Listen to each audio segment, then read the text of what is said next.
Yeah.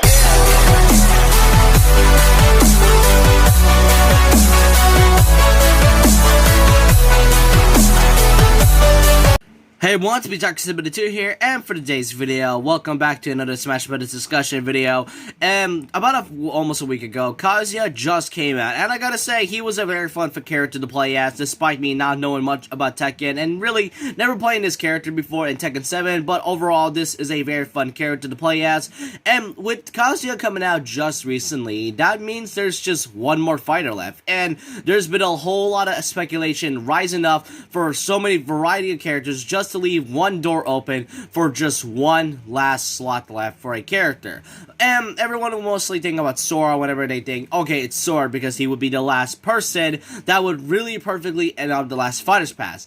But in this video, I'm actually going to be talking about is that I'm not going to be predicting Challenger Pack 11. I'm not. I'm definitely not going to do it, because if you're going to ask me if I'm going to be predicting Challenger Pack 11, I'm not going to be doing it, because there are a few reasons why I'm going to be talking about it, and I did this similarly like almost 2 years ago when I was talking about Challenger Pack 5, because I thought at the time, before, like, I think this was like after Challenger Pack 2, I think this was after Fighters Pass Volume 2 was announced, or before it, I cannot recall, but all I can say is that at the time, I thought Challenger Pack 5 would be the final character for Ultimate. When they announced a second Fighters Pass, I just kind of think, okay, that was unexpected. And so with the last DLC character being our final one before Ultimate finishes, I'm not going to predict who Challenger Pack 11 is. So that's why I'm going to be talking about it in this video. And really with that, let's just not waste time. Let's just start out with the discussions. Now, the thing is, when it comes to character predictions, there are so many variety of characters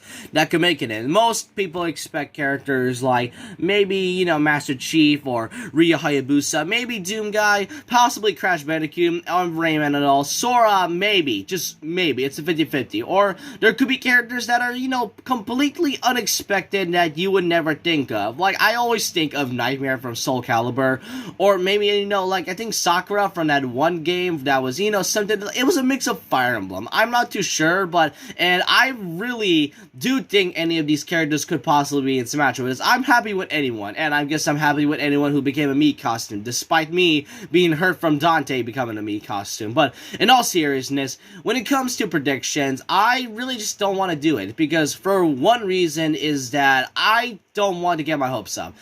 I did not get my hopes up when Byleth was announced, because, like I said, I made a video like this just almost 2 years ago talking about Challenger Pack 5 and why I didn't predict it, because I didn't want to get my hopes up.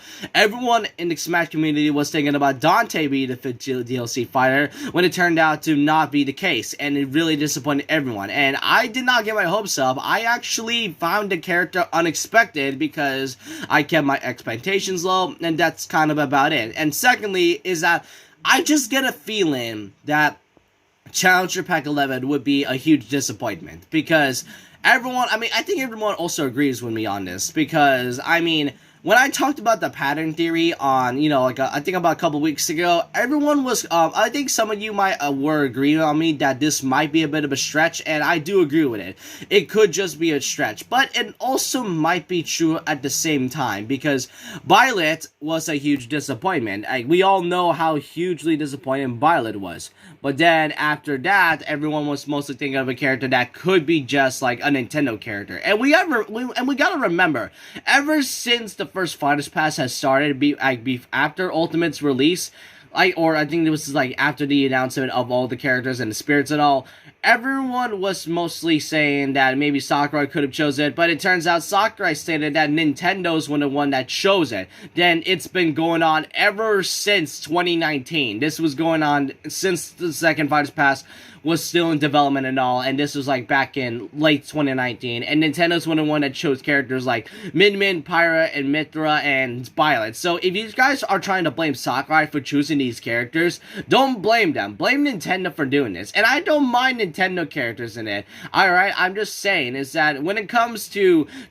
when it comes to someone choosing it, it's mostly pointed at Nintendo. That's all I can say about it. So I can somehow expect a character that is from Nintendo, whether it's like a Kirby character, a Zelda character, maybe a Fire Emblem character, which I know everyone's gonna hate, and possibly a Pokemon character. I definitely know there's gonna be like some Generation 9 sort of thing. But like I said, I want to keep my expectations low when it comes to this. And the third reason of why I'm not gonna be predicting Challenger Pack 11 is because I want to let Sakurai and Nintendo do the thing. Because I know Nintendo chose the characters, but I want to see what they choose, because it really makes me It really makes me, kind of baffling that the fact that Nintendo were the ones that chose Steve and Sephiroth in Smash, and I don't mind that at all. It was super unexpected, and it was surprising that Nintendo chose the characters, but I am curious of what they choose for the final DLC character. Like, it was all Nintendo's doing, alright? I know I said it a lot of times, but